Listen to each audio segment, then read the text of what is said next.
Здравствуйте, дорогие участники четвертого международного детского фестиваля кино и телевидения «Киносвет». И мы снова с вами. Сегодня у нас заключительный день фестиваля. Но не будем грустить, потому что еще много удивительных вещей должны сегодня произойти. И первое– это, конечно, встреча с замечательной актрисой, режиссером, продюсером, организатором и обладателем многих качеств. Это наш мастер Ольга Знаева. Оля, передам тебе слово. Добрый день все, привет, Володя. Ну, что я должна сказать? Фестиваль получился очень насыщенный, как и в прошлом году. И, конечно, честно говоря, я подустала, потому что когда ты общаешься с живыми детьми, Конечно. ты получаешь сторицей всю ту энергию, которую ты отдаешь. Когда ты общаешься с экраном, это, конечно, совершенно другой эффект. Но все равно, конечно, чувствуем ваши позитивные волны, ваше участие, ваше все, но на самом деле, нам тоже очень сложно. И вы устаете у экранов сидеть, и мы устаем сидеть у экранов. Конечно, вот нет такого эмоционального выплеска, который вот даёт разрядку психологическую на фестивалях. Я очень рада, что он состоялся, несмотря ни на что. Я очень рада, что у нас столько хороших работ, и общий уровень очень вырос. Вот. И в прошлом году мой мастер-класс длился, по-моему, часа 3 по актерскому мастерству. Мы Мгм. чё тока не делали. Мы и речью занимались, и разминкой, и физикой, и энергией, и актерскими этюдами. Сегодня у нас нет такой возможности, поэтому мы немножко сегодня поговорим про профессию. Я поотвечаю на ваши вопросы, не стесняйтесь, задавайте их. Володя что-то будет у меня спрашивать. И в конце, я думаю, минут на 10 мы просто какие-то простые вещи из сценической речи, из упражнений на дыхание, которые, возможно, многие не знают, я вам покажу, потому что я поняла, что общая самая проблема всех– это речь, конечно. То есть не всем нужны сцен движений, не всем нужны актерские этюды, а вот речь нужна всем, потому что очень много мы видим проблем по этой части. Поэтому давайте начнем, дорогие друзья. У нас уже некоторые вопросы есть, но я хочу сказать в общем, поскольку многие из вас все-таки занимаются не в театральных студиях и как бы про профессию актера знают только кое-что. Конечно, мы должны понимать, что профессия актера, она одна из очень древнейших. И этой профессии 2500 лет. Например, как профессия режиссера чуть больше 100. Мгм.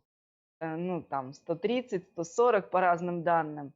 Поэтому актеры– это очень сложная, профессия, которая только с виду кажется очень простой. Актер– это человек действительно особенных способностей, и, эти способности обязательно должны реализовываться в технике, потому что на одних способностях вы далеко не уедете. И более того, все ваши способности ровно заканчиваются в определенном возрастном промежутке, это про возраст 30 лет. Вот 30 лет для любого актера– это показатель, стал человек актером или нет. То есть научился он играть других людей и переключать себя на другую личность. Или вот он всю жизнь ездил на своем юношеском обаянии, и когда это обаяние в силу возраста проходит, оно заканчивается, мы понимаем, что актер закончился очень часто. Если вы посмотрите на биографии многих известных актеров, которые начинали в детстве, то они не стали потом актерами во взрослой жизни. Наоборот, есть люди, которые выстрелили уже после 30, и они остаются тогда очень много лет артистами, известными, популярными, востребованными, потому что это профессия, которая получена и которой человек постоянно доучивает, дописывает в свою личную биографию. Актеры учатся всю жизнь, как и любые хорошие профессионалы. Актеры учатся всю жизнь, все время что-то развивают, познают. Обучиться актерскому мастерству, в общем-то, сложно. И театральные студии, которые серьезно занимаются актерской подготовкой, они, как правило, имеют либо жесткий отбор, либо очень жесткий отсев. Потому что заниматься танцами намного проще. Потому что стоит 30 человек у тебя и делают одни и те же движения под музыку. И, собственно, этим можно заниматься до бесконечности, всем будет хорошо и весело. Актерская профессия, она гораздо сложнее. Здесь приходится каждому залезть в рот, когда нужно поставить какой-то звук.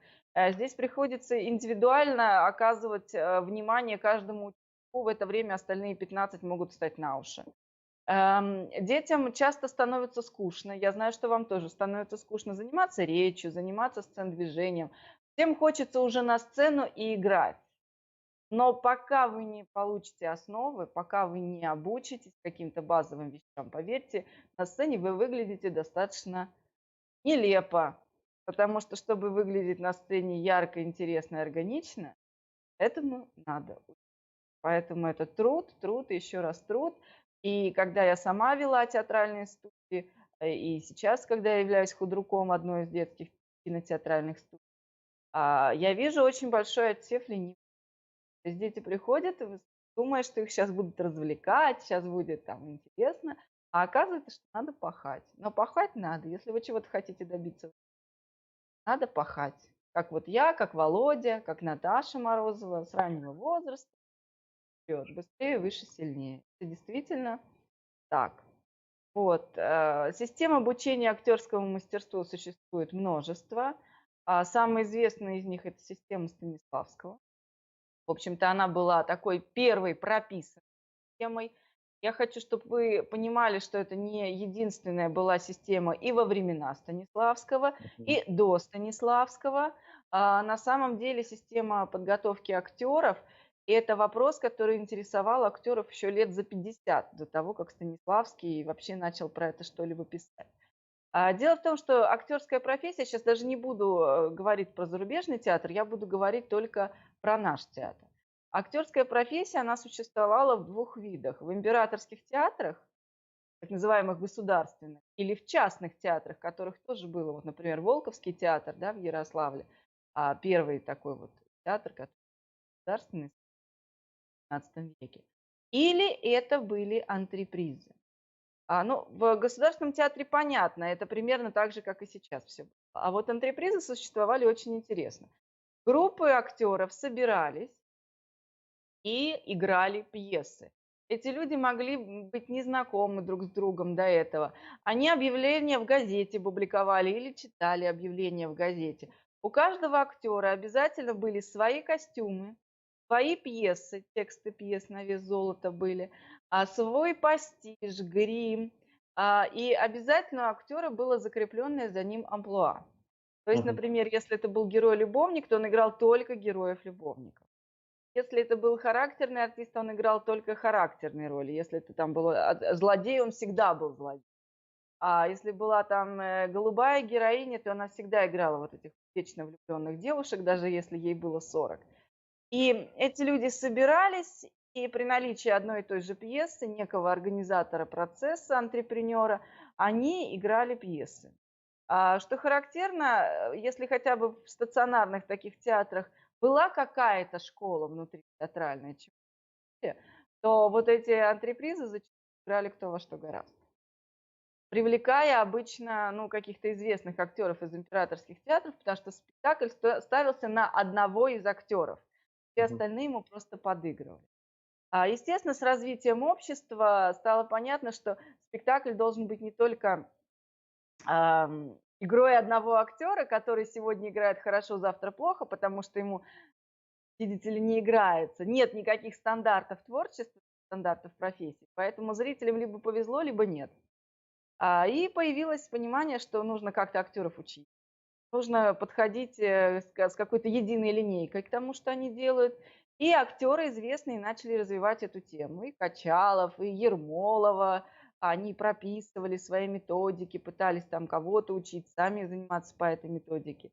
И вот удалось все это дело систематизировать более-менее нескольким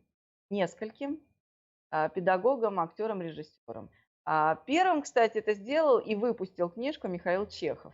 В этом мало кто знает, но Михаил Чехов за несколько лет до Станиславского выпустил свою систему.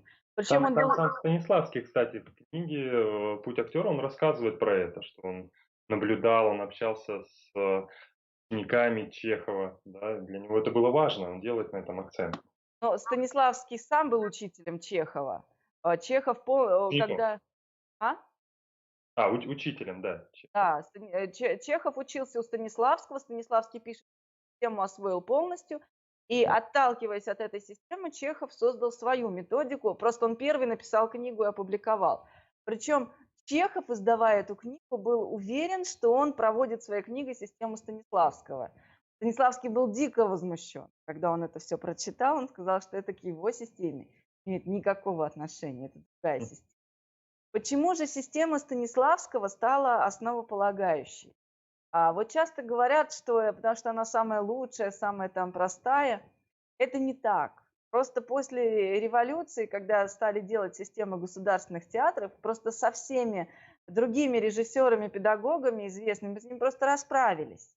А система Станиславского, поскольку она проводила так называемое реалистическое искусство, я называю реалистическое, потому что мы еще про это проговорим отдельно, она новому государству была проста и понятна для рабочих, колхозников, потому что все выверты Мирхольда, все эксперименты Таирова, все это было чуждо пролетарскому сознанию. Поэтому они вывели систему Станиславского в советской стране как единственно правильно. И очень долго за рубежом, и в Америке, и в Европе систему Станиславского изучали по книге Чехова. То есть они думали, ну, как бы Чехов же позиционировал это как учение Станиславского, а потом им попалась книжка Станиславского, они уже стали по Станиславскому. Но, кстати, все американцы, все европейцы очень честно поступают. Они даже или Страсберг, и Ивана Чабок, и все-все, они всегда говорят, что наша система стоит на системе Станиславского. Да, часто, когда смотришь зарубежных актеров, они все говорят, мы начинаем с этого. Вот, то есть абсолютно честно, соблюдая все как бы вот правила, а никто ничего себе не присваивает. Значит, системы разные, надо изучать разные, брать из всех то, что вам подходит. И каждый актер всегда работает по своей системе. Помните, да, смысл? Значит, что касается реализма, и вот вчера, по-моему, вчера, да, мы столкнулись с этим комментарием, мы хотим видеть в кино правду жизни, да? Вот если вы хотите видеть в кино, Позавчера, да, когда художественные фильмы, по-моему, да, обсуждали. если вы хотите правду жизни, то идите в средства массовой информации и пытайтесь ее там видеть. Потому что никакой правды жизни в творчестве, в художественном образе быть не может. Может быть только правдоподобие. То есть любая художественная реальность, она изначально вымышлена. И все, что мы, даже если мы берем как бы какие-то исторические факты, мы можем их интерпретировать так, как мы их воспринимаем и как нужно для нашего Да, вот очень интересно, Татьяна Мирошник, сценарист, вчера говорила об этом. Она говорит, что даже когда я пишу основано на реальных событиях, я все равно, я же не знаю, что эти люди думали в тот момент, да, вот, например, написать сейчас о Великой Отечественной войне. Мы уже не знаем, но она говорит, я беру события и туда уже вплетаю свои мысли в этом. То есть все равно, хотим мы или нет, но искусство, оно в какой-то степени является вымыслом, но основывается на что там, либо на реальные события, либо на реальных личностях. На самом деле ответ на этот вопрос уже 2500 лет назад дал Аристотель. У него есть прекрасная книга, которая называется «Поэтика». Мгм. Поэтика Аристотеля. Я всем рекомендую прочесть. Особенно тем, кто, вам всем особенно, потому что это тем, кто изучает филологию, а вы все должны изучать филологию, если вы хотите заниматься телевидением. Это обязательно надо знать. В частности, там идет разбор, чем история и философия отличаются от культуры. Ну, там он приводит, называет это театром, ну, в общем, он называет это подразумеваются все виды искусства и подразумевается наука. Вот наука занимается точным фактом. Вот все как в жизни. Вот есть коронавирус, откуда он возник, значит, как он развивается, значит, вот они изучают под микроскопом, предполагают, опровергают свои теории и так далее. Творческий человек столкнулся с темой коронавируса и думает, а кто такой коронавирус? А это же может быть живой человек или какой-то оживший монстр. Или вдруг он наш друг, а вдруг он с какой-то миссией, а вдруг он из космоса прилетел. И вот это все может быть все сюжетами, разными, разными, разными, разными. И это реальность, которую вы творите сами. Поэтому, когда говорят о том, что вот, например, был несколько лет скандал назад здесь у нас в Москве по поводу фильма «Праздник», когда какой-то режиссер снял комедию ироническую на тему блокады Ленинграда. Еще не видя фильм, режиссера и актеров всех осудили, что они такие плохие и так далее. А на самом деле э, можно в любом жанре высказываться на любую тему. Вопрос, какими средствами выразительности вы это делаете. И на самом деле обсуждение вот этого фильма «Праздник», оно слова доброго не строило, потому что фильм очень слабый. Очень слабый. Там не о чем говорить, он просто не получился. Но на самом деле сатирическую комедию про войну можно снять. И даже про блокадный Ленинград. Если высмеивать отрицательных героев, то можно снять и комедию про блокадный Ленинград. Здесь никакого запрета нет. Просто надо понимать, что искусство очень широко, трактовок очень много. Но те вещи, которые мы делаем, мы всегда должны понимать, что мы несем нравственную нагрузку и ответственность за то, что мы несем людям и Мгм. какую позицию мы высказываем. Мгм. И вот позиция ваша – это очень важная история, особенно когда вы режиссер. Когда вы актер, у вас все гораздо сложнее, потому что вы по отношению к своему персонажу можете выступать в разных ролях, но вы должны создать персонаж, которому… Но это, как вы понимаете, не правда жизни, это правдоподобие. То Мгм. есть ваш герой должен быть настолько убедительно сделан, чтобы у всех не вызывал никаких вопросов. Например, вот у меня с моей мамой, мне мама очень мешала в освоении актерской профессии, потому что я в актерскую профессию пришла поздно, в 20 или в 25 лет, и когда у меня пошли первые роли там в каких-то сериалах, там простых, да, она смотрела и говорила: ну вот мне не нравится, как ты плохо играешь, это не ты. Я говорю: так это не я. Это вообще другой человек, слепленный, ну, относительно, той реальности, в которой я существовала как актриса. А педагогам ну, то есть как бы мы же по-другому смотрим, профессионалы, да, мы смотрим на знакомого человека в роли и понимаем, чем дальше он отошел от себя, тем это круче. Мгм. Чем дальше вы отходите в ролях от своего обычного, привычного существования, тем интереснее на вас смотреть, и вам самим Да, интереснее. вчера вот Елена Октябрина тоже про это сказала, и свое отношение к фразе «я в предлагаемых обстоятельствах», да, что если мы полностью перекладываем на себя те поступки, мысли героя, то на тонком плане мы все равно с этим соединяемся. Она говорит, я больше употребляю герой в предлагаемых обстоятельствах, то есть мой герой, которого я сейчас играю, в предлагаемых обстоятельствах, и я в это погружаюсь, не ассоциирую с собой. Спасибо тебе большое, что ты так раскрываешь нам образ. Мы соприкоснулись сейчас с историей, это очень важно, да, чтобы мы понимали, откуда это все идет. Это уже много-много тысяч лет назад было придумано. Потом в какой-то момент Оля рассказала, что это начало все систематизироваться, выпускаться книги. То есть это конкретно стало профессией, которую нужно изучать. Это наука в какой-то степени, как Это Оля наука, говорит, это абсолютно, наука. методология. Да, и есть определенные правила в этой науке, последовательность, причинно-следственные связи. Это все здесь присутствует. Оля, а расскажи, пожалуйста, а что должен уметь актер? Актер должен уметь очень многое на самом деле. Актер должен уметь убедительно перевоплощаться в людей разных национальностей, вероисповеданий, профессий, разного социального статуса, в разных обстоятельствах, в том числе в ситуациях, с которыми он никогда не сталкивался, в которых он сам лично никогда не был и к которым не имел никакого отношения. И здесь у нас есть разные пути, как это создавать, как с этим работать. Во-первых, это использование своего жизненного опыта, безусловно. То есть, когда нам надо сыграть что-то, например, что уже в нашей жизни было, мы возвращаем себе в памяти те переживания, которые у нас были. Мгм. Если у нас такого опыта не было, мы подбираем из своей памяти похожие переживания. Ну, например, окончание школы и окончание института – это очень похожие переживания, да. Рождение спектакля у тебя, как у режиссера, да, если ты играешь режиссера, И, там достижение, там, я не знаю, когда человек провел уникальную операцию и спас другому жизнь, это похожие переживания. Это Мгм. первый момент, свои собственные.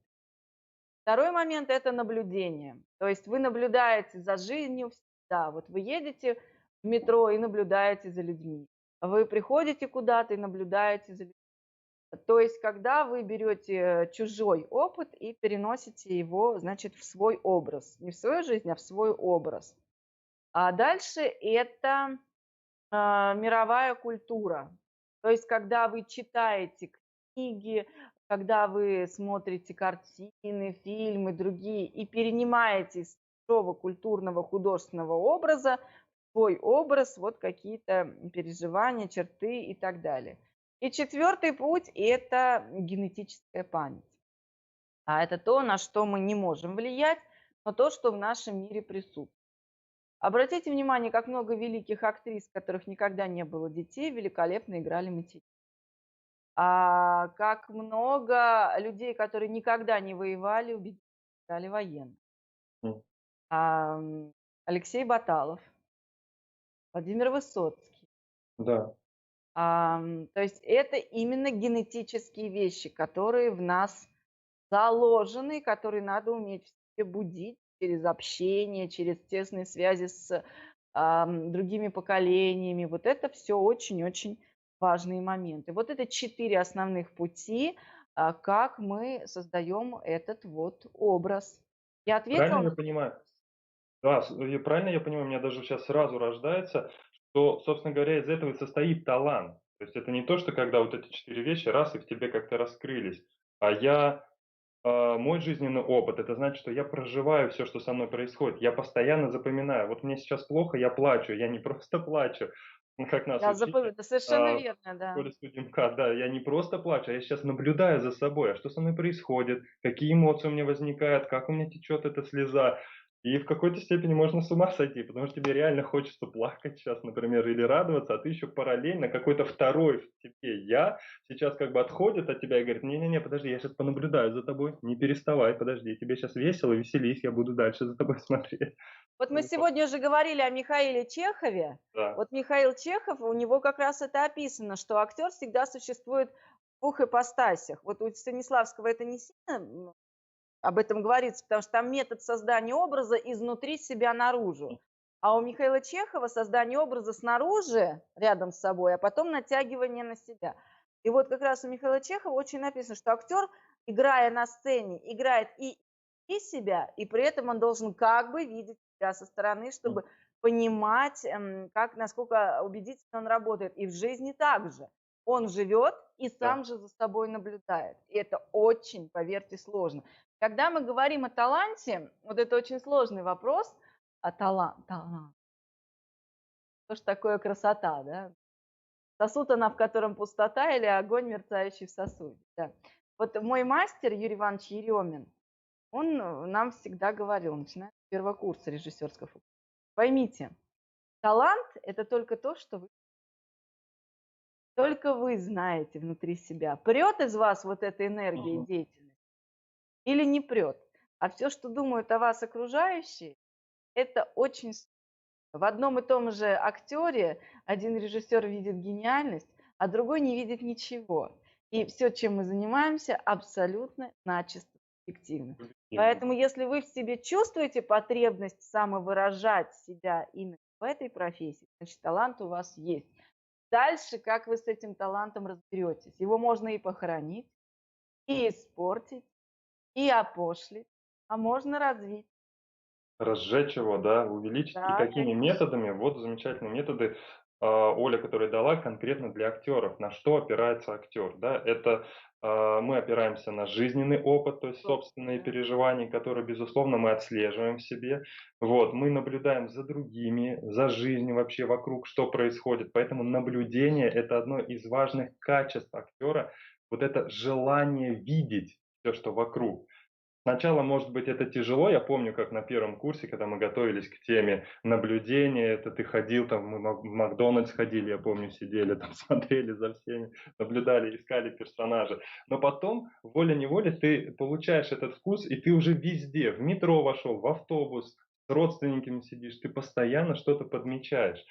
Третье — это мировая культура, то есть это мировой опыт. Для этого нужно смотреть фильмы, изучать биографии других актеров, погружаться в их, может быть, какие-то мемуары, да, как они к этому шли. То есть это интерес брать от других. И четвертое — генетическая память. Я понимаю, что она вообще она проявляется только тогда, когда первые три работают. Да. То есть четвертая не проявится сама по себе. И вот здесь есть такая подмена. Я помню ее в себе на первом курсе, когда школа-студия МХАТ, она находится рядом с Московским художественным академическим театром. И, конечно, мы волей-неволей каждый день видели прекрасных актеров, гениальных, талантливых актеров. И мы смотрели, думали, ну, конечно, он же талантлив. Ну, что ему, ну, разве ему что-то стоит взять и выйти на сцену и сыграть? Он же талантлив, не то, что я. Мне сейчас трудиться надо, этюды учиться делать, речью заниматься, пластикой. Вот, и это на самом деле подмена, потому что талант — это то, что раскроется в вас, когда вы работаете над собой постоянно, постоянно работаете. И это я понял, к сожалению, не в институте, а только после уже после. А вам Оля сейчас делает огромный подарок и сейчас вкладывает в вас ту истину, которую, ну, многие актеры приходят только со временем. Здесь еще, конечно, мы должны сказать, что сама профессия технологически, да, методологически складывается из умения работать голосом и речью, Мгм. сценическая речь, из умения работать своим телом, сценическое движение, умение фантазировать, придумывать, играть этюды, делать 380 вариантов одного и того же, то есть как Мгм. сыграть вот то, вот то, вот то. И, конечно, в общем-то, актерская профессия обязательно общение, партнерство, без этого вообще ничего. Это очень долго этому люди учатся, очень сложно не перетягивать на себя, а работать в партнера. Поэтому вот это основа, основные столпы, на которых стоит профессия. Конечно, актер должен быть, я убеждена, что актер должен быть, я убеждена, что актер должен быть интеллигентным и хорошо воспитанным, тонко чувствующим человеком. Сейчас очень много актеров, у которых этого нету, но они, поверьте, нет. Очень много сейчас называют актерами, в том числе известными актерами, людей, которые не имеют к профессии актерской никакого отношения, часто даже диплома не имеют. Вот здесь такая сейчас такой мостик, ты сейчас сделал такой мостик, возвращение чуть-чуть назад к мастер-классу Дины Корзун, где она поделилась своим личным опытом, когда она как актриса осознала ответственность, когда к ней подходят люди, когда говорят, ой, вы так, вот здесь, здесь. Она говорит, а я вдруг поняла, а в жизни, то есть я и в жизни же должна тоже уметь проявлять эти качества, потому что люди берут это в пример. Поэтому мы сейчас говорим про актера, но понимаем, что профессия складывается по-разному, и действительно можно стать очень гениальным, талантливым актером, востребованным актером, вас будут снимать, вас будут показывать, и тогда это еще дополнительная ответственность, вот, про которую Оля говорит, и лучше это уже сейчас закладывать в себе. Оля, еще такую хочу подвести. Надеюсь, что ребята выписывают, потому что тут нужно записывать. Как Станиславский говорил, записывайте, все записывайте, да, не надейтесь на память, все улетает сразу же. На бумага стерпит, пишите, пожалуйста. Ты сказала, что у каждого актера должна быть своя система. И для меня это мудрость, потому что эта система может сработать только тогда, когда я изучил другие системы. То есть я изучил все, что есть, и из этого выделил свое, на то, на что я опираюсь. То есть это такой микс получается из многих жизненных опытов, путей, которые я складываю, и у меня получается своя собственная система, на которую я опираюсь, и она применяется в этой профессии. Вот для меня это тоже такая мудрость, я ее пометил Более себе. того, это бывает так, что вы в какой-то теме никогда не работали, но вы столкнулись с жанром, или вам, например, заявлено гротесковое существование. Вот Мгм. когда человек идет к гротесковому существованию по методу реализма, так называемого, да, там, он никогда не дойдет до гротескового существования методом чабок. И очень сложно дойти до убедительного гротескового существования, если идти ногу в ногу со Станиславским. Мгм. А вот по Михаилу Чехову добиться гротескового существования легко и просто. Когда ты просто отпускаешь подальше от себя образ, лепишь, играешься с ним, интересуешься, а потом опа, на себя примером, и вроде оно пошло. Потому что На самом деле, конечно, то, что мы видим сегодня на телеэкранах, часто видим в театре, так называемое правдоподобие жизненное, это самое простое из того, что можно сыграть. Мгм. Когда вы играете обычных людей, которые, ну вот что-то там как-то, да.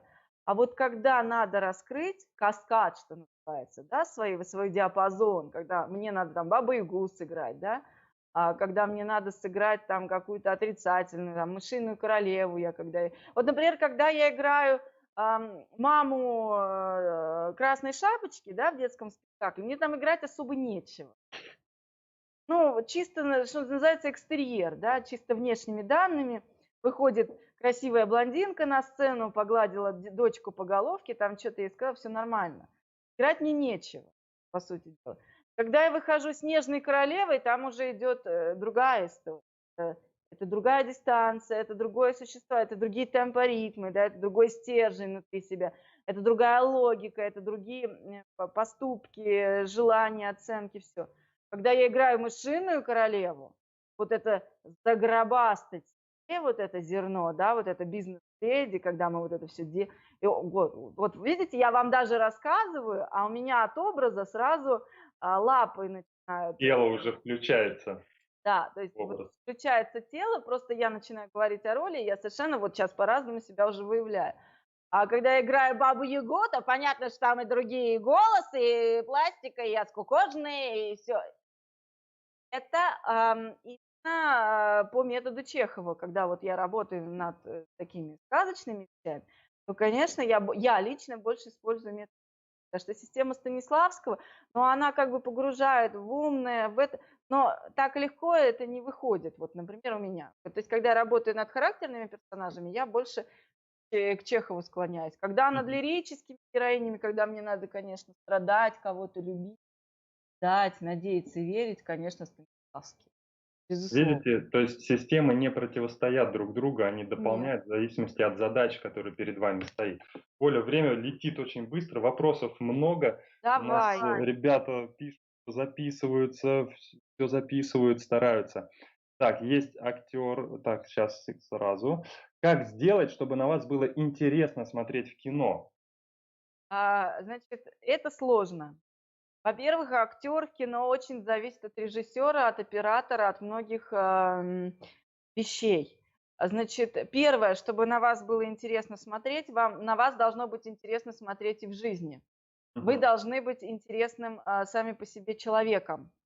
У вас должны быть какие-то либо интересные проявления непосредственные, но главное, чтобы у вас было внутри интересное душевное содержание. Не всегда вот актеры бывают там гиперумными или суперобразованными, но когда у человека внутри что-то есть, и это светится внутри из него, за этим интересно наблюдать. Конечно, это при условии, что человек владеет профессией. То есть когда и внутри ничего нет, и техники нет, то вообще так на человека смотреть неинтересно. Чтобы было интересно смотреть, предлагайте массу вариантов, режиссеру. В разных дублях играйте по-разному. Тогда есть вероятность, что и на монтаже выберут, вариант, где вы интересны. Старайтесь придумывать, продумывать своего персонажа в мелочах.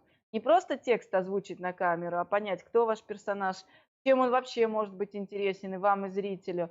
Поговорите с режиссером, если режиссер позволяет с собой разговаривать. Сейчас много режиссеров, которые вообще не режиссеры, в общем, условно говоря. Ну, вернее, правду говоря. Вот. Поэтому очень много от актера самого зависит. Поэтому будьте интересны, работайте, предлагайте варианты, и тренируйте вот внутреннее свое энергетическое наполнение. Тогда на вас всегда будет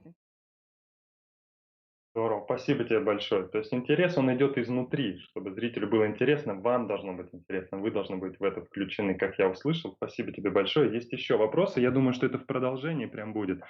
Актер — это инструмент в руках режиссера? Ведь ответственность за донесение основной идеи несет режиссер. Или актер все-таки соавтор? Это Ой, как зависит. продолжение, прости. Или актер несет ответственность за образ, только за образ за свой? Какими личностными качествами актер должен обладать в этом смысле? Безусловно, создатель, любого произведения — режиссер. И как режиссер, если это все не в руках одного человека, получается каша. Мы Мгм. много таких с тобой, Володь, примеров видели. И прекрасно всегда видно, когда актер тянет и в спектакле, и в фильме одеяло на себя и пытается там показать режиссеру что-то другое. Разваливается сама концепция. Да, это инструмент. Актер – это инструмент режиссера, безусловно. Но когда мы говорим о каких-то личных вещах, я понимаю, о чем вопрос. Актер имеет право отказаться от роли. Актер имеет право отказать режиссеру в каких-то инструментах и выразительных средствах, которые он считает для себя неподобающими, или которые он считает неподходящими данному персонажу. Это касается и сцен с обнажением, с употреблением алкоголя, курения, жестокости картин и так далее. Если у вас отрицательный персонаж – это одно, если у вас положительный персонаж – это другое. Здесь, конечно, есть актерская, я никогда не снимаю с актеров ответственность. Я их понимаю часто, да, когда они вынуждены, когда они работают в театре, им либо из театра уходить, либо искать. Я все прекрасно понимаю, но главная ответственность за итоговый продукт, за фильм, за спектакль на режиссере. Да, Если это здесь есть такой тонкий момент, что действительно, ну, даже у нас в жизни же есть отношения старший, равный, младший, да, мы знаем, что есть старший, не может. То есть на съемочной площадке тоже есть такой, есть режиссер, даже если мы в дружеских с ним отношениях, все равно он для нас старший, потому что он видит все. Я вижу свою роль от начала до конца, это моя ответственность простроить ее все, а он видит все абсолютно, и идею, и каждого персонажа, и как это будет проявляться, и с точки зрения операторского, художественного воплощения. Вот, это все в голове. Поэтому, безусловно, я отношусь уважительно к тем мыслям и тем предложениям, которые делает режиссер. Но вот и в то же время я лично, как тоже как режиссер, всегда за соавторство. Если актер предлагает в рамках своей роли, как Оля говорит, да, в разных дублях, например, он старается по-разному донести ту мысль, которую я его прошу, для меня это и есть соавторство. И, конечно, в этом плане я разделяю с актерами ну, полностью вот все заслуги, потому что есть такие актеры, которые приходят, ты слово говоришь, он говорит: подожди, я сейчас это сделаю. И ты даже не успеваешь сформулировать, а он делает то, как ты это внутри видишь. То есть, но для этого нужно настроиться заранее. Поэтому для меня лично очень важны читки сценарии. То, что вот есть в театре, но в кино сейчас уходит, к сожалению. Когда мы полностью прочитываем весь сценарий по образам и персонажам, разбираем их. Вот это не бойтесь этого, пожалуйста. Написали сценарий. Тем более, что над вами сейчас не стоят продюсеры, которые кричат: выработка, график, давайте смены. Вот, у вас нет этого. целевая аудитория, Да, рейтинги. поэтому вы можете спокойно, не спешите сразу выходить на съемочную площадку. Посидите, как в театре говорят, мы должны еще чуть-чуть посидеть, нам еще надо пройти вот этот. И когда уже вы поймете, что у вас уже подскакивает, актер уже со стула подскакивает, ему хочется идти в действие, вот тогда можно выходить на площадку. Спасибо, Оля. Читаю дальше вопросы. Так, есть хорошие вопросы, я их чуть-чуть на потом Там оставлю. что-то про жизнь было. Да-да-да, тоже. Так, хорошо, ну давай про жизнь.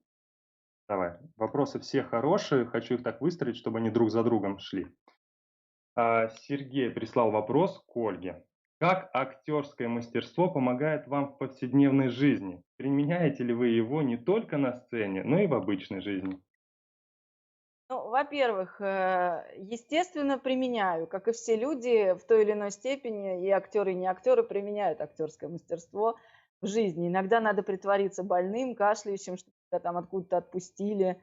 Иногда надо притвориться радостным и веселым, когда тебе этого совершенно не хочется. Иногда надо держать лицо. Безусловно, естественно. Иногда надо заплакать к месту, бывает и такое по жизни.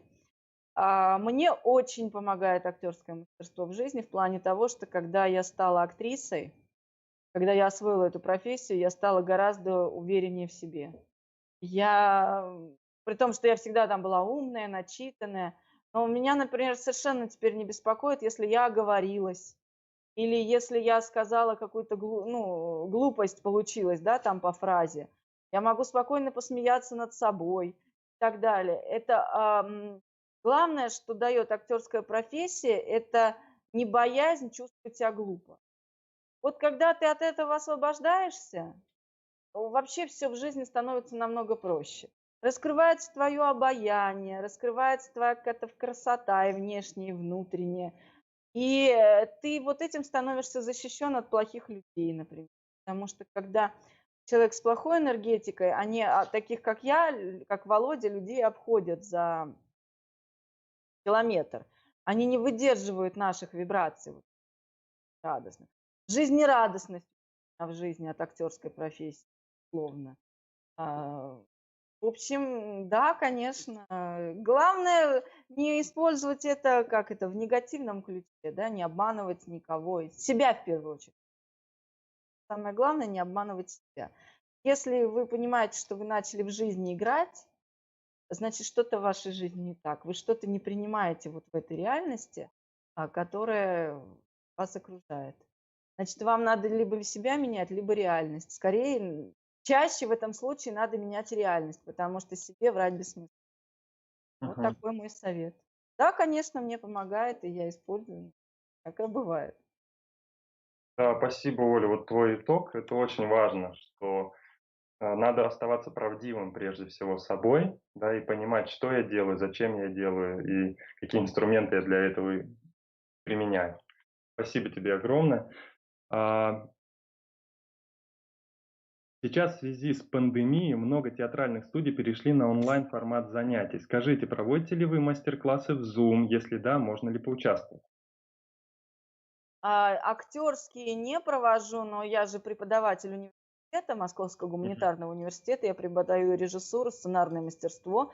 И мы прекрасно себе преподавали в Зуме вот эти предметы. Вот разобрать пьесу прекрасно можно в Зуме. Ну, читку можно в Зуме провести с актерами. Вот как раз то, что застольный период, вполне себе можно в Зуме Мгм. провести без сложностей. А актерские не провожу, как-то, ну, не было темы, хотя уже многие спрашивают меня про это. Ну, по речи можно проводить легко, по сцен-движку, ну, тут, в принципе, в студии я могу проводить. А актерские этюды, ну, как вот играть актер?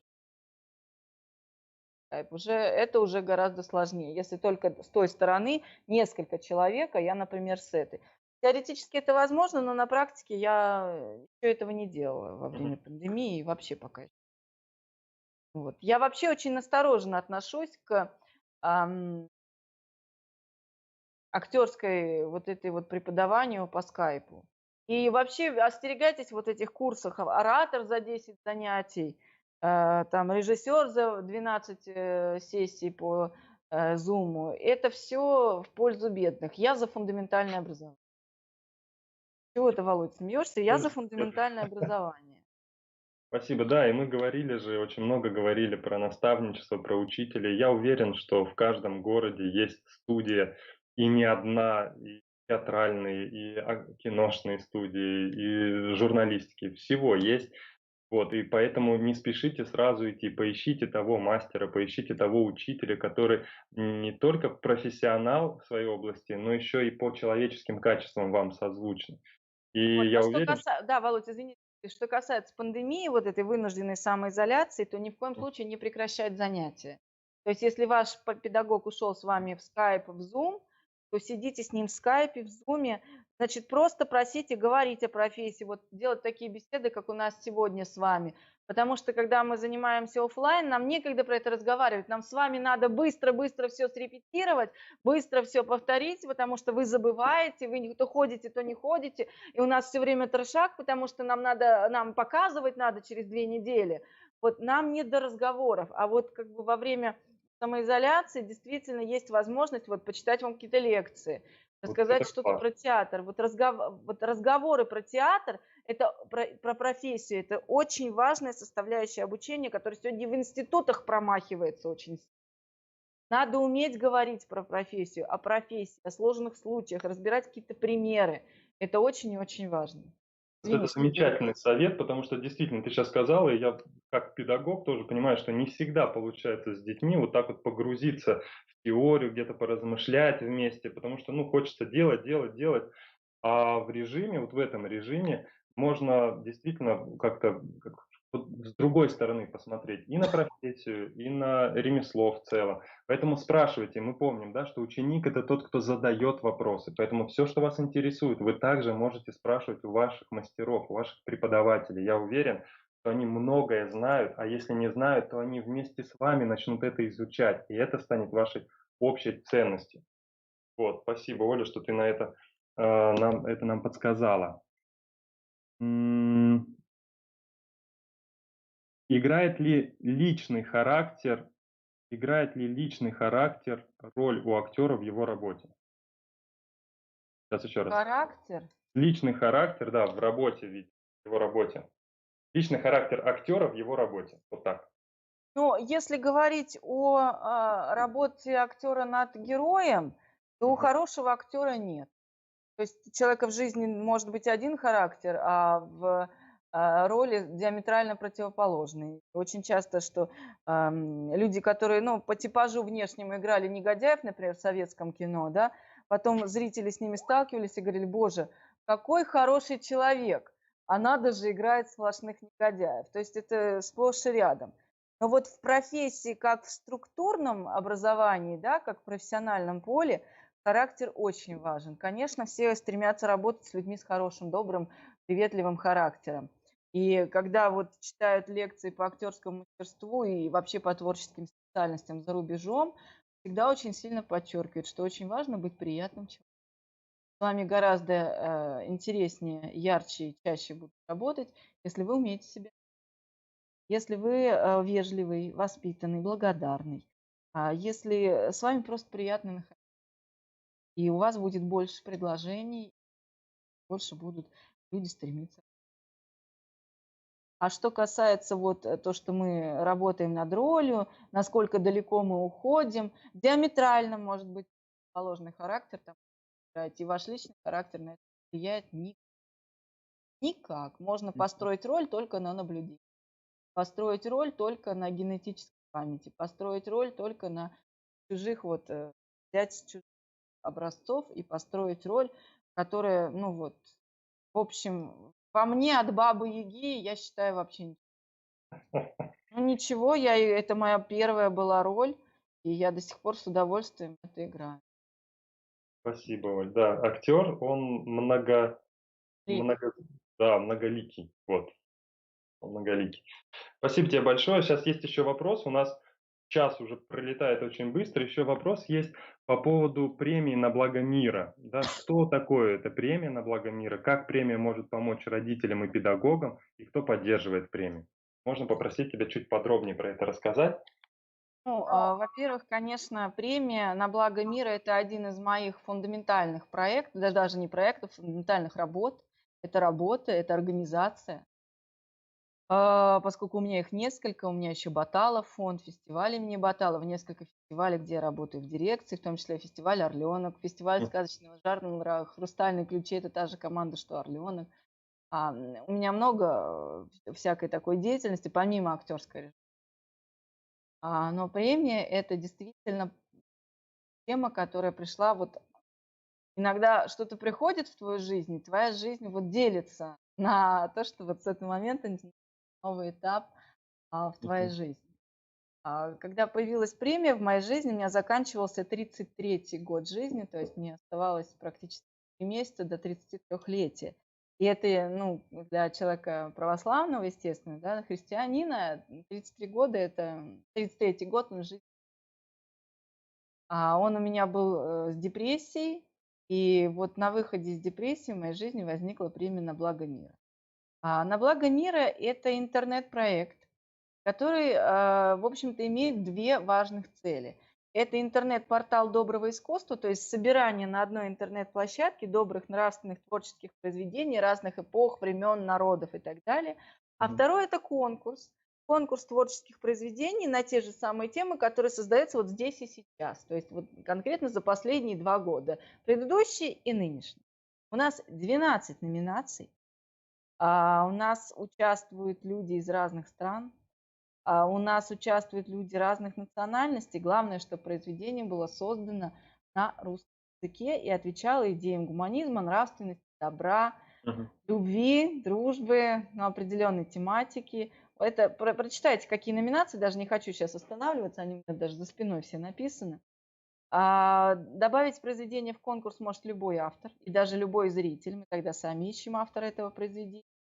В течение года идет голосование зрителей на сайте всех желающих, отзывы они пишут. А потом по итогам каждого этапа голосования у нас выявляются финалисты. И уже из финалистов, это от 10 до 20 работ, в каждой номинации жюри, экспертный совет выбирает победителей, которые получают наши позолоченные статуэтки. Вот она тут у меня есть, она плохо видна. Ну, где-то тут она в офисе стоит. Да, и денежные премии. И Володя как раз, вы же получали, да, приз премию? Да, наш фильм "Тимур и команда" получил Какое у вас премию. место было? 3. В том году "Крик тишины" получил гран-при, это 500 000 рублей. Вот, в этом году борется "Сестренка" за, попадание в лауреатов. То есть они уже финалисты, но в лауреатов могут войти. То есть это тяжелая, трудная, каждодневная работа с авторами, с произведениями, с голосованием. Плюс это постоянный оффлайн наши активности с вами и с другими фестивалями, и проведение разных других мероприятий, через которые люди узнают о нашей премии, приходят и начинают узнавать и знать о нашем портале. Наш портал, естественно, помогает и учителям, и педагогам. Здесь можно найти конкретный контент Мгм. для занятий с детьми, для уроков, для внеклассных занятий, для занятий в школьных лагерях, и не только в школьных, в летних лагерях. Вот сейчас, когда мы столкнулись с запретом на массовые мероприятия, наш сайт – это просто кладезь контента, с которым можно посидеть с детьми, посмотреть, обсудить, проголосовать. То есть дети, мало того, что детям же очень важно реализовывать свою энергию. И вот здесь они могут не только обсудить с вами, да, но они могут тут же и проголосовать, и оставить отзыв, тем самым реализовав свою гражданскую позицию по отношению к современному творчеству. Наша цель – заполнить добрым искусством эфир. Не только наш сайт, но и интернет. И вот сейчас к нам пришли партнеры и телеканалы, и радиостанции нас поддерживают. Мы с этим контентом уже идем везде, везде, везде. Потому что если мы не будем заполнять этот мир хорошим, этот мир будет заполняться плохим. Поэтому у нас вот такая огромная социальная миссия. Я не знаю, все ли я ответила, Ну, Володь? для себя, да, от себя я могу сказать, что действительно сайт — это как волшебная палочка. Да, то есть мы часто говорим того, где эти добрые, где эти хорошие фильмы, их нет, а здесь у нас просто как Я всем золотой говорю, на благо сундучок. мира. Да, золотой сундучок, который ты можешь приоткрыть и найти ту работу и в ту тему как раз, которую вот сейчас важно обсудить с вашими учениками, например, да, будь то в Сейчас мы школе. запускаем новую версию нашего сайта. Мгм. Тот сайт, который сейчас, он очень скоро сменится новым, с новым модным дизайном. И новый сайт, вот этот сайт уже был не отрезать, не пришить. Любое внесение изменений в силу возраста сайта, ну, просто что-то другое отваливалось, и приходилось уже на новом движке, на новой платформе, он будет позволять делать очень многие вещи, в частности, поиск по тегам. Ну, то есть, если там нужен фильм о добре, "Одноклассники", там вот по таким тематическим вещам, можно будет искать. У нас будет афиша наших участников, то есть на Мгм. главной странице, сами участники смогут добавлять в календарь информацию, информацию, где у них там сегодня показ, по какому телеканалу или в каком городе на кинофестивале показывается их фильм и Мгм. так далее. То есть представляешь, какая база данных будет информации о Огромный, том, да, что огромный происходит портал, в добром многофункциональный. искусстве. Да. Вот. Нам очень сложно, поверьте, это очень сложная, Вот, очень трудная работа. вот, Особенно вот этот совмещать вопрос, ее. пожалуйста, ответь, кто поддерживает премию. Нас поддерживают частные лица. У нас есть люди, нам можно переслать деньги, у нас есть раздел на общих началах, вы тоже можете нас поддержать небольшой денежкой, То мы есть будем люди, благодарны. люди, родители, которые заинтересованы в этом контенте, чтобы показывать своим детям, они могут проявить вот эту, принять участие в том, чтобы этот проект существовал, чтобы эти фильмы были, чтобы они объединялись в одном месте. Поэтому как педагог, как родитель, вы можете посильное пожертвование выслать на те реквизиты, которые есть на сайте премии на благо мира, и тем самым поддержать этот замечательный проект. Оль, спасибо А, большое. а так частные лица есть состоятельные люди, слава богу, которым не все равно, что будет дальше. Вот, спасибо тебе большое. Давай перейдем тогда к нашей, наверное, одной из главных задач этой встречи, практически. Да, и тут уже меня завалили вопросами о том, как самостоятельно развивать дома актерское мастерство. Ну, во-первых, я всегда говорю, читайте книги. Даже если Так, вы пока в них ничего не понимаете, читайте книжки. Смотрите хорошее кино, хорошие спектакли. Они, слава богу, сейчас выложены и на нашем сайте, и просто вы можете найти в интернете, и порекомендовать, например, на наш сайт что-то у нас еще не добавлено. Мы тоже все время и сокровищницу мирового искусства себе расширяем, добавляем, и ищем из того, что сейчас есть. Обязательно смотрите советский, он очень хорош, очень. Обязательно читайте и старые книги, и современные. А обязательно надо заниматься речью. Речью в возрасте подростков надо заниматься постоянно. Это мы уже, старые перечницы, можем как-то где-то профилонить, потому что у нас уже все поставлено, развито, и чтобы восстановить кондицию, нам надо там 3 часа позанимался, и можно дальше как бы работать совершенно спокойно. Вам еще только все надо ставить. Вам надо ставить голоса. Голоса должны быть опертые, такие, как вот у нас с Володей, когда у нас резонирует все внутрь, и вы чувствуете, как полно, мощно звучит голос. Чтобы говорить громко, нам не надо орать! Нам достаточно просто дать верный посыл, и нас слышно в другом конце зала зрителей. Это все развивается, про это тоже писаны книги, это надо и почитать, и пробовать, и экспериментировать, естественно. Сценическое движение обязательно, гимнастикой надо заниматься, обязательно каждый день развивать свое тело, растяжками, кувыркаться можно дома вполне, заниматься на спортивных площадках, где они уже открыты. Вообще занимайтесь своим здоровьем. Актер должен быть здоров. Вообще человек творческий, который выходит к людям или делает что-то в команде, он должен быть здоров в принципе и априори. Сейчас многие занимаются там разными гимнастиками, оздоровительными. Там. Я единственное вам советую аккуратнее относиться к йоге и медитации. Потому что актер все-таки должен быть нервом оголенным. Он все время должен быть моментально включаться. Актеры, которые занимаются йогой и медитацией, они начинают как вот эти вот герои Зверополиса. Помните, когда они пришли, вот эти вот, и ленивцы. ленивцы, да, и вот это вот. И когда ты сталкиваешься с таким актером, мне как режиссеру хочется ему все время нападать, чтобы он быстрее включался. Вот Ну, то есть это вы, вот. если вам это нравится, вы можете этим заниматься, но Но тогда, имейте в пожалуйста, виду, обращайте внимание на то, как вы проявляете свой темперамент. да, потому что актер должен включаться моментально, и переключаться моментально. Поэтому, если вы это все-таки практикуете, то перед тем, как идти на репетицию, на кастинг, на пробы, вам надо прийти включенным уже. То есть вам надо вывести себя вот из этого состояния спокойствия. Вот. Речь. Я всегда за речь, за упражнение на дыхание, конечно. Наблюдение. Попытайтесь просто поставить какой-то предмет себе на стол и посмотреть на него в течение хотя бы 10, не отрываясь. Понаблюдать за этим предметом, освоить его свойства, придумать ему какое-то небанальное применение. Это все развивает вашу фантазию, ваше воображение и так далее. То есть много всего можно делать даже вот в самоизоляции самостоятельно. Ну вот один Какие-то вещи практический совет. невозможно. Да, один практический совет ты уже дала, то есть это концентрацию вырабатывать, да, наблюдение. То есть мы берем какой-то предмет, не знаю, что у меня есть. Вот ЮНИСЕФ нам тут подарили человечка. Я на него смотрю, на этого человечка, не отрываясь, да, какое-то время. Ну, начните, хорошо, не с 10, начните хотя бы 2 минуты просто вот смотреть на него, не отрываясь, то есть концентрироваться.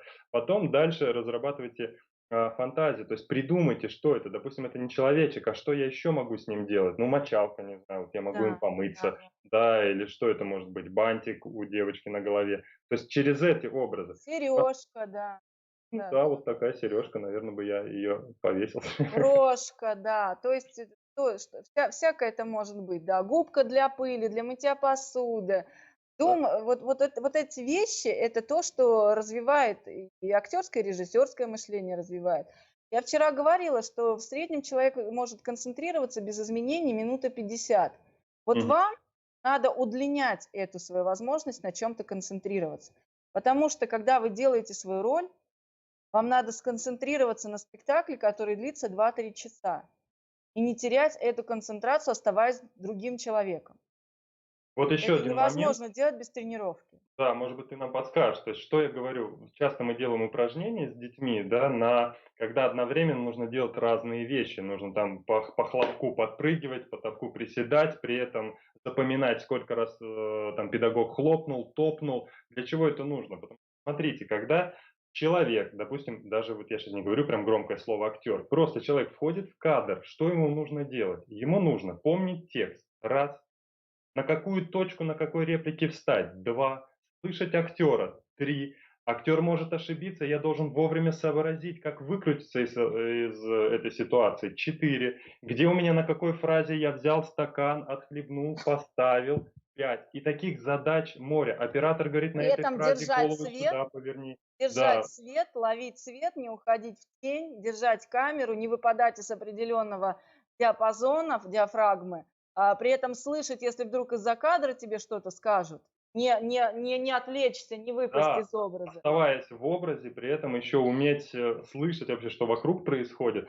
6-7 задач минимум должен держать в себе человек, становясь актером. И вот это можно уже практиковать, даже дома Да. можно делать, концентрироваться Есть, на одном. есть упражнения тоже, например, связанные с замиранием, да. То есть вы должны что-то делать, да, остановиться, и вот в этом состоянии как можно дольше продержаться, при этом не теряя того выражения и живости, которая у вас была, вот когда вы остановили это движение. Потому что это бывает нужно для камеры. Вот, чтобы вот человек зафиксировался, но при этом он жил внутри. То есть он не выпал в осадок, да, у него не расфокусировался взгляд, а вот он что-то делал, и вдруг он замер. М. Мы смотрим, и камера это снимает, потом там уже на монтаже там сделает то, что надо. То есть Но вот внешне эти замер, замирания замер, тоже но надо внутренний тренировать. нет. Внутренний процесс идет. Скажи, пожалуйста, как ты к зеркалу относишься? Упражнение зеркала? Ну, нет, именно работа актера с зеркалом. Насколько это важно для него. Особенно в самом начале, когда актер только узнает себя.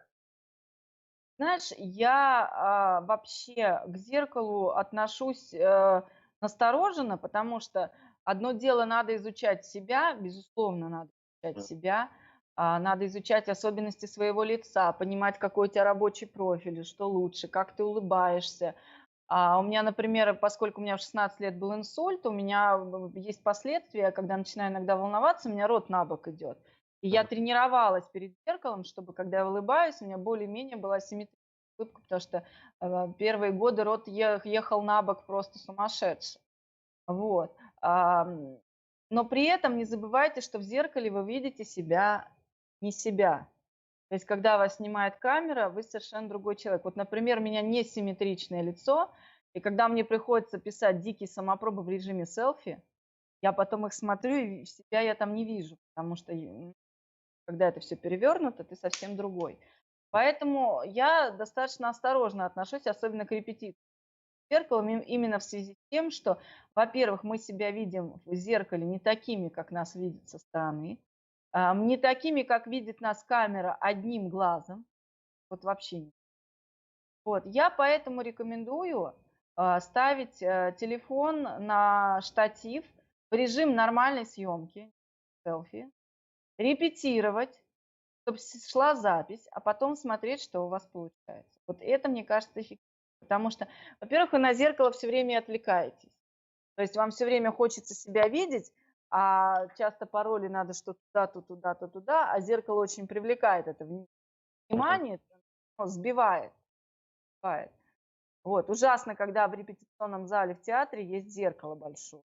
Потому что актеры Отвлекает. начинают, а, Да, да-да-да. они начинают не жить, а стараться быть красивыми. Вот никогда не старайтесь быть красивым. Вот Старайтесь просто вот. я почему задал, потому что как только первое, что вводишь там в "Гугле", в "Яндексе", вот как работать над актером, первое, что выдается — это зеркало, постоянно зеркало. И поэтому, мне кажется, важно здесь сделать акцент, что в самом начале вашего пути, когда вы только становитесь, на этот путь, вам важно, конечно, увидеть себя, как вы улыбаетесь, потому что я же не вижу, как я улыбаюсь. Просто искренне улыбнуться себе в зеркало и посмотреть. Может быть, люди смотрят на меня и думают, что я плачу. Да, или наоборот, я Да. плачу, мне грустно, а у меня, оказывается, улыбка, и поэтому мне часто говорят, там, что с тобой происходит, что у тебя лицо. Поэтому изучить свое лицо как инструмент важно, но в момент репетиции, когда я уже работаю над ролью, да, вот здесь идет подмена, про которую Оля сказала, Ваше что зеркало — это ваш режиссер. Ваш режиссер — да, это ваш то все есть вы остальное — это изучили ерунда. себя, что со мной происходит, когда у меня одна бровь наверху, то есть как это, я понимаю, да? Изучите эмоции, которые вы транслируете, не какие-то штампы, которые вы делаете, а эмоции. То есть когда я радуюсь, я выгляжу вот так, когда я грущу, я выгляжу вот так. Просто изучите себя со стороны, и потом вы будете опираться на это в съемке, а там режиссер уже поправит.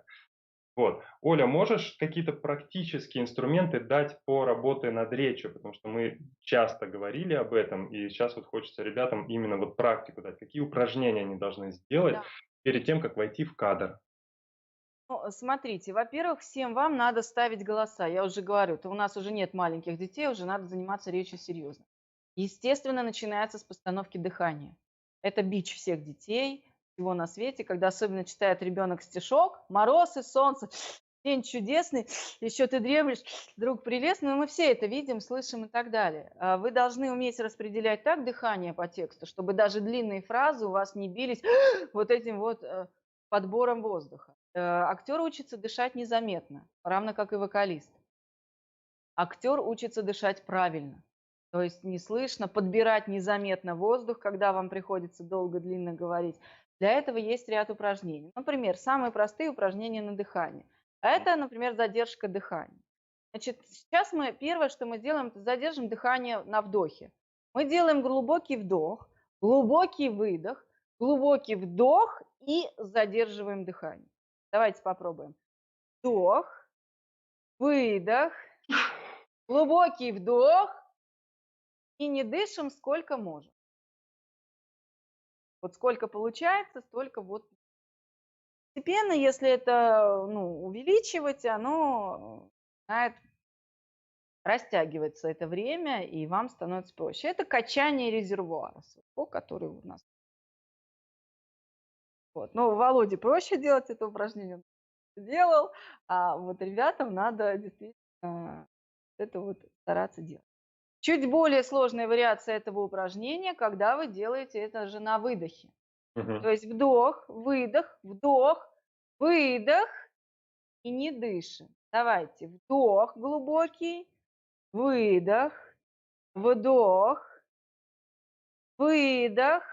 Вот просто все сбросили и не дышим. Дышим, дышим сколько можем. Это гораздо сложнее. Когда у тебя внутри есть вот. Без воздуха. Я смотрю, Володя уже глаза вылезают. Сложнее, да, Володь, когда без Ну, воздуха? конечно, да. Вот. И это тренируется как раз пуск легких, то есть вот умение выдавить. Значит, аналогично мы добавляем к этому упражнению звуки. Вот, например, звук, то есть мы делаем вдох, выдох, вдох, и на выдохе мы как можно дольше тянем звук «с». Как М. только вот мы чувствуем, что больше не можем, нам надо сбросить оставшийся воздух. Давайте. Вдох, выдох, вдох.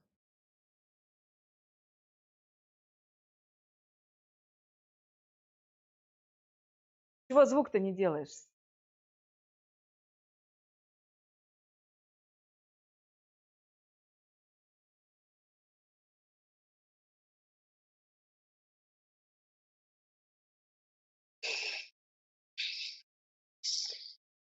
И сбрасывай оставшийся «с». Вот прям, да. Вот «с» надо вот сбросить оставшийся воздух. То же самое можно делать со звуком «ш». То есть, Мгм. ну вот с разными звуками это можно историю практиковать. Это очень полезное упражнение. Значит, еще, конечно, не все знают про дыхательную гимнастику Стрельниковой. Просто мы с тобой Да, говорили предварительно, я да. То есть скороговорки все понимают, там это все просто, это все понятно, да. Не торопитесь быстро говорить сразу скороговорки, научитесь их медленно говорить, потом увеличивайте темп и так далее. А вот дыхательная гимнастика Стрельниковой – это очень важная вещь.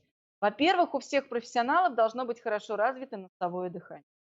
То есть, чтобы мы не ртом ловили воздух, а подбирали и вдыхали носом. Это, в общем-то, общее правило. Вот дыхательная гимнастика Стрельниковой, она позволяет это делать. Значит, на чем держится дыхательная гимнастика? На вдохе Стрельниковой.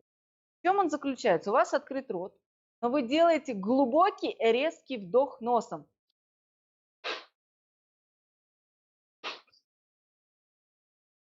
Давай еще. А выдох ртом?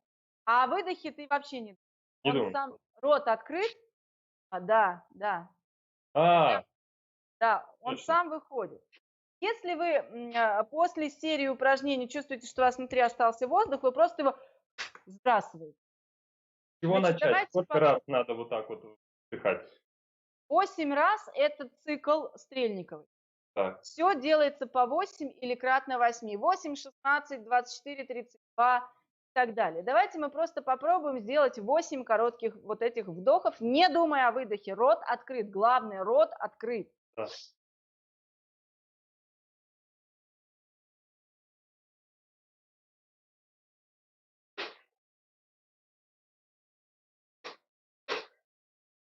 Ты сколько сделал? 8. Я надеюсь, я не один делаю, да, друзья? Вы же меня поддерживаете. Да, я же тоже делаю, да. То есть смотрите, вот это 8. Если кружится голова, если вы себя не очень хорошо чувствуете, это нормально. Это значит, что при обычном вашем дыхании у вас не обогащается кровь и мозг кислородом. Значит, вы не довдыхаете в обычной жизни. Когда вы начинаете заниматься этим регулярно, вы и 16, и 24, и 32 делаете совершенно спокойно. Вот когда мы поняли общий принцип, мы теперь добавляем физические действия на все это. Например, мы делаем кулачки. То есть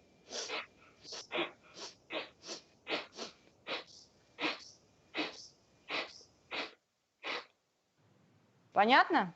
Угу. Значит, то же самое мы можем добавлять.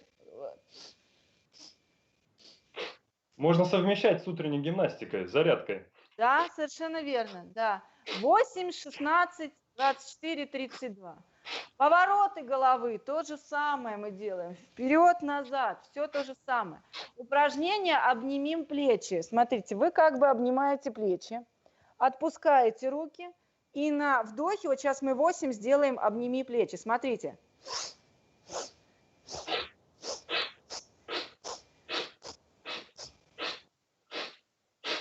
Ну и вообще приятное упражнение с утра так Да. себя поднять. Значит, после этого это может быть с поворотами. Посмотрите в интернете описание упражнений. Главное, я вам показала, как правильно дышать. И вот, пожалуйста, 8 повторений, вы можете 5-6 упражнений в день делать перед любой гимнастикой, перед занятием речью, и вам уже будет легче, вам уже будет лучше. Конечно, следующее, что мы говорим о голосоведении, то есть об опорах, обо всем на свете, это резонация. Резонация звука в теле. В хорошем поставленном теле, с голосом хорошим, ваш голос резонирует во все тело. То есть я сейчас говорю, а вот я могу взять себя за руку, и у меня будет вибрация, потому что у меня отстроено тело как музыкальный инструмент. Значит, для этого вам поможет вибрационный массаж. Массаж делается на звуке «м». Для того, чтобы сделать правильный звук, нам надо открыть глотку на зевок, как будто мы зеваем. И вот этот звук, который у вас должен прям в ушах отдаваться.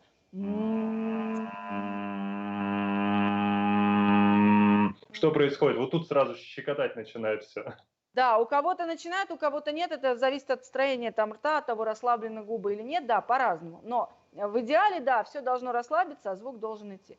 И это мы совмещаем с массажем по следующим линиям. Сначала мы массируем вот так назад голову, потом лицо в разных точках, потом губы, и мы доходим до груди, простукиваем здесь все. Руки от периферии к центру, ни в коем случае не наоборот, и ноги тоже снизу вверх, ни в коем случае не наоборот. И вот сейчас лицо вот будет видно, а по телу вы просто поймете, как делать. Давайте, все взяли звук «м». Оль, а больно надо нажимать? Нет, Просто нет. так, легенько. Вы будете чувствовать эту вибрацию. Значит, вдохнули, выдохнули и поехали.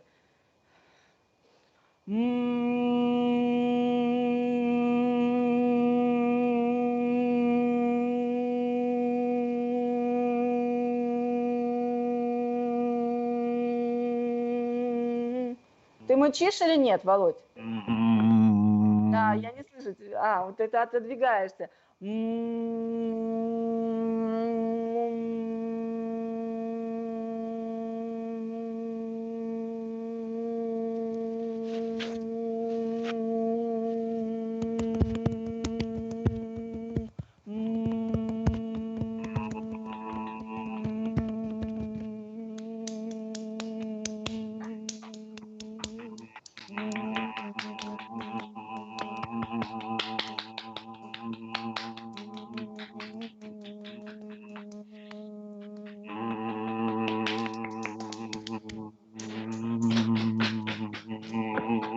В идеале, конечно, это делать стоя, но у нас просто сейчас нет такой возможности. Вот. Даже если сейчас после этого вы положите себе руку на запястье и просто попробуете помычать, вы начинаете чувствовать, как вибрирует рука. Вот Если это, воздух заканчивается, я просто добираю и продолжаю дальше, правильно? да, да, да. Можно через паузу, можно чуть подышать, если кружится голова. Это совершенно нормально. Да. Но у вас тело должно резонировать все. Тогда вы, не напрягаясь, будете брать сильный звук, и не форсировать, не рвать связки, не вот этого все не делать. Вот это не театрально, а вот это театрально. Да, Совершенно верно. да. Вот какие-то такие базовые вещи я хочу вам показать, безусловно, они очень важны, нужны. И это здоровье. Берегите здоровье, дети, это самое главное. Никаких сигарет, никакого алкоголя, ничего. Это все подрывает и связки, семечки, весь фастфуд вот этот с химией. Это все против вашей актерской карьеры, карьеры на телевидении. Мгм. Спасибо тебе большое. Вот еще ты скороговорки затронула. Хочу тоже на этом акцент сделать, что суть скороговорки не говорить их быстро ради быстро, а четко. И я сначала говорю их четко, медленно, потом чуть быстрее, чуть быстрее, чуть быстрее, и в какой-то момент говорю их очень быстро, но все равно четкость при этом присутствует. Вот на это обратите внимание. Я часто занимаюсь с пробкой, когда мне надо артикуляции взбодрить. Я не Мы сейчас нашел еще... ее, да, хотел Да. показать, не Здесь, нашел. здесь еще нет, мы не успеваем уже артикуляционные упражнения, они все есть, это можно в интернете посмотреть. Артикуляция – это тоже очень важный момент. У меня винная пробка, которую я вставляю вот так фронтально себе, там по-разному все вставляют, я работаю фронтально. И тоже из скороговорки, и текст, если мне надо вести мероприятие, то текст мероприятия, стихи, я все проговариваю со скороговоркой, потом уже артикуляция идет автоматически хорошо сама. Единственное, вот я вам открываю секрет, который щукинский, который мало кто где преподает. Когда вы артикулируете, не задирайте вверх верхнюю губу. Вы артикулируете только за счет низа. Это правильно, иначе у вас будет вульгарный звук идти. Вот это правильно, вот это вот неправильно. Вот это правильно. То есть мы все артикулируем вниз на нижнюю губу. Угу. Да. Если Да, вы посмотрите ведущих центральных каналов новостей, они артикулируют вниз, у них правильная школа. вот, наблюдайте, как делают это другие. То есть артикуляция и звук очень сильно зависит от дыхания, которое Оля сейчас показала, от звучания всего тела, поэтому звук должен быть в сонастройке с телом, тело помогает ему. А потом мы дальше идем, да, никаких связок, на связках никто не работает, работаем на диафрагме, то есть опираемся на это. Как И на раз животе. да, метод тренингов как раз это объясняет, пожалуйста, дорогие педагоги. Если у вас вдруг нет, приобретите книгу или посмотрите в интернете эти упражнения и давайте их своим ребятам. Да Вот, напишите потом нам в конце концов, мы хотя бы вам запишем на видео эти упражнения. можно, да, Оля, никто тебя за язык не тянул, так что теперь нам придется сделать серию упражнений в домашних условиях с тобой. А потом звук зависит очень сильно, артикуляция зависит очень сильно от языка, губ и челюсти. Да, вот челюсть, губы, язык – это основные ваши инструменты, пожалуйста, работайте над ними. Володь, пока недалеко не ушли, что хотела сказать. Всем выравнивать зубы. Пока вы молодые, и это просто дешево и недолго, всем ставьте пластинки, все что угодно. Лучше пока пластинками по возрасту, даже не брекеты, а пластинки, это недорого. это есть и бесплатное по ОМС можно сделать. Равняйте зубы, зубы должны быть красивыми. Обратитесь, значит, еще к стоматологу, посоветуйтесь с ним и обратите на это внимание обязательно. Потому Вот. что вот часто ребята присылают на кастинги, я же часто там помогаю кастинги проводить, все, очень много отсева по зубам. То есть вроде актерски хорошо, парень этот, но зубы подводят, зубы должны быть Крупный красивые. план говорит об этом. Это не значит, что вы не будете сниматься в кино, скорее всего, будете, но вы себя загоните в одно какое-то амплуа. Я так это Либо на заднем плане что-то, либо на да. задний Нет, план. зубы Да. должны быть идеальные. И более того, этим надо заниматься всю жизнь. Вот сейчас я пришла к тому, что у меня было 2 отказа из-за нижней челюсти, которые вы вообще никогда не видите, когда мы разговариваем, но на крупном плане, увы, это видно, то, что не правилось в моем детстве, не было технологий. Мне сейчас это придется исправлять капами, и это на полгода развлечений. К счастью, они не видны хотя бы, эти капы, но по бюджету это 500 000 рублей. Это просто очень сложно, очень дорого, так что лучше сразу занимайтесь, прям теребите родителей. Родители часто промахивают этот момент, а это очень важно. Да, поговорите с родителями, поговорите со стоматологом и обратите на это внимание. Итак, еще вот Оля сейчас рассказала про пробку. Винная пробка, я уверен, что вы можете ее найти дома. Я для наших участников из киноакадемии покупаю новые, абсолютно новые пробки, раздаю в начале учебы, чтобы их не теряли никуда. Да, просто пробку вставляете между зубами, не надо ее глубоко туда сувать, достаточно просто зубами прихватить ее, она мягенькая, поэтому вы не портите себе зубы, и берете текст, любой текст, вот то, что в школе задают на литературе, и просто читайте сколько можете. Сначала это может быть минут 5, потому что челюсть устает, губы устают, нагрузка идет. Слюни текут, да. Куда запаситесь салфеткой. Потом вы убираете эту пробку и продолжаете читать дальше. Вы увидите, какая легкость будет у вас вот в этих мышцах, в губы. Они будут бегать у вас просто. И каждый день постепенно, по чуть-чуть увеличивайте нагрузку. Читать историю нужно, читать литературу нужно. Почему бы не сделать это вместе с пробкой и не совместить полезное с приятным?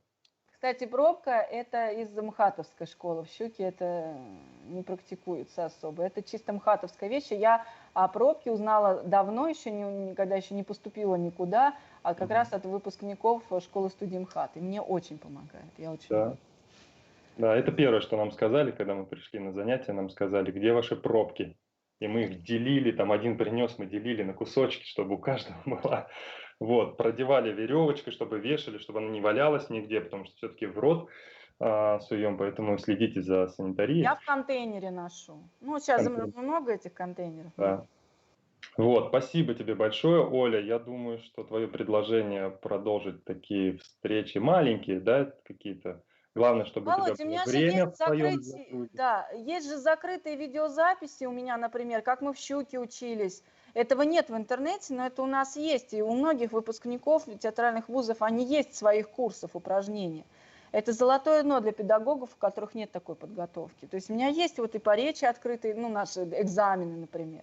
Но Я экзамены, могу насколько я выслать помню, у меня ссылки. тоже есть такие видео, там уже результат. То есть мы там видим результат, мы там видят 30 человек вышли, красиво отчитали все Нет, у нас скороговорки. первый показ был, например, по речи, это как раз разминка, это как раз упражнение. Первый показ по речи у нас всегда полная школа. Вот, поэтому где-то я найду этот показ, я тебе зашвырну, ты там поделишься. Мы поделимся с ребятами. Ну что, вот такая была встреча замечательной Оли, которая начала с истории актерского мастерства, системы затронули. Потом мы поотвечали на ваши вопросы, затронули ответственность актера, сотрудничество актера с другими актерами, с режиссерами на площадке. Вот, качество личности актера мы с вами обсудили и получили небольшие практические советы о том, на что опирается актер. И он прежде всего, конечно, опирается на свои познания, на свои качества характера, на свое тело, на свой голос, на свое дыхание. Поэтому, если вы действительно понимаете, что вам это интересно, если вы действительно понимаете, что вы можете и хотите посвятить этому свою жизнь, не забывайте, трудиться придется каждую минуту. Не каждый день, а каждую минуту. Золотые слова, Володь. Спасибо огромное, что ты так вот хорошо это все провел, потому что очень сложно и вести, и выстраивать, ну, знания, делиться знаниями. Да, спасибо Как-то тебе, так. Оля. Общение с тобой всегда доставляет удовольствие и пользу. Ну что, дорогие друзья, на этом мы сейчас закончим эту встречу, но мы еще не заканчиваем наш фестиваль. И буквально через несколько часов вас ожидает опять все те же лица. Мы никуда ни с кем не прощаемся. Мы с Олей продолжим обсуждать и показывать вам еще несколько работ, несколько фильмов. Сегодня мы смотрим «Кинопрофи», то есть это второе направление в нашем фестивале. Это уже взрослые снимают для детей, поэтому, пожалуйста, подключайтесь. Будем смотреть с вами эти работы и надеюсь, что тоже вынесем для себя много полезного и важного в наших профессиях. Все, хорошего всем перерыва. Всем счастливо, ждем вас.